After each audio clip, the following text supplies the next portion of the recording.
22 फरवरी की सुबह मुंबई के लिए बिल्कुल सामान्य सी थी, लेकिन सूरज के चढ़ने के साथ ही एक ऐसी खबर पुलिस के पास आई जिसे यकीन करना एक बार में आसान नहीं था। वो खबर थी एक सांसद के लाश के मिलने की। मुंबई के पॉश इलाके मरीन ड्राइव का एक होटल जिसमें ठहरे थे दादर और नागर हवेली के सांसद मोहन डेलकर। लेकिन 22 फरवरी को होटल के कमरे से सांसद मोहन डेलकर की लाश मिली। खबर मिली तो पुलिस भी मौके पर पहुंची और लाश को अस्पताल भेजा।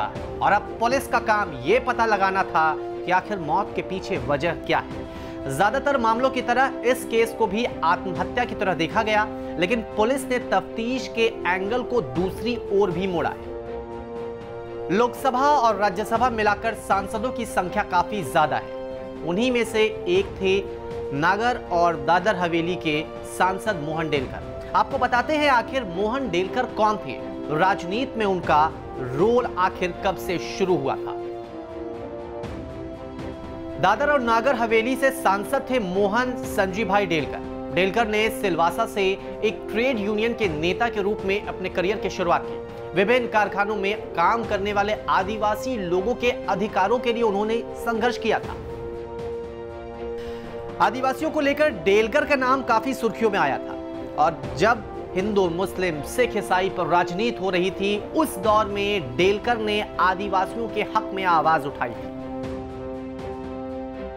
आदिवासियों के लिए 1985 में आदिवासी विकास संगठन की शुरुआत मोहन डेलकर ने की थी। इसके बाद डेलकर ने चुनाव लड़ने का फैसला किया। वो साल था 1989। 1989 में वो दादर और नागर हवेली के निर्वाचन क्षेत्र से निर्दलीय उम्मीदवार के तौर पर जीत दर्ज की। दादरा और नागर हवेली से 1991 में वो फिर से सांसद बने। 1996 में दादरा और नागर हवेली से कांग्रेस के टिकट पर उन्हें फिर से जीत मिली। ये वो दौर आ चुका था जब अलग अलग राजनीतिक पार्टियों को यह समझ में आ चुका था कि डेलकर की अपने इलाके में पकड़ बहुत ज्यादा मजबूत है और पार्टियां इसलिए डेलकर को अपनी ओर करना चाहती थी। साल 1998 में चुनाव में फिर से डेलकर उतरे और इस बार बीजेपी की ओर से। 1998 में दादरा और नागर हवेली से बीजेपी की टिकट पर डेलकर को जीत मिली थी। लेकिन एक साल में ही बात शायद पूरी तरह से बनी नहीं और उन्होंने पार्टी बदल ली। 1999 में दादरा और नागर हवेली से निर्दलीय उम्मीदवार के तौर पर डेलकर फिर से जीते। फिर 2004 में बीएनपी के उम्मीदवार के रूप में उन्हें सांसद चुना गया। 2009 में वो फिर से कांग्रेस में शामिल हो गए और 2019 में वो कांग्रेस से अलग होकर निर्दलीय उम्मीदवार के तौर पर चुनाव लड़े, जिसमें उन्हें जीत भी मिली। 19 दिसंबर को अभी मोहन डेलकर का जन्मदिन था और अब से कुछ ही दिन के बाद यानी कि 18 मार्च को शादी की सालगिरह।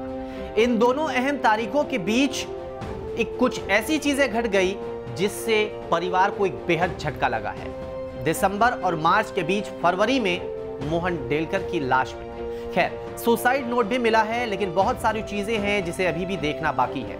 सवाल यही उठता है कि आखिर क्या ऐसी वजह थी जिसके कारण मोहन डेलकर को इस तरह का कदम उठाना पड़ा। अगर ये सुसाइड है तो, अगर ये सुसाइड नहीं है तो आखिरकार क्या हुआ था मोहन डेलकर के साथ, ये भी एक बड़ा सवाल है।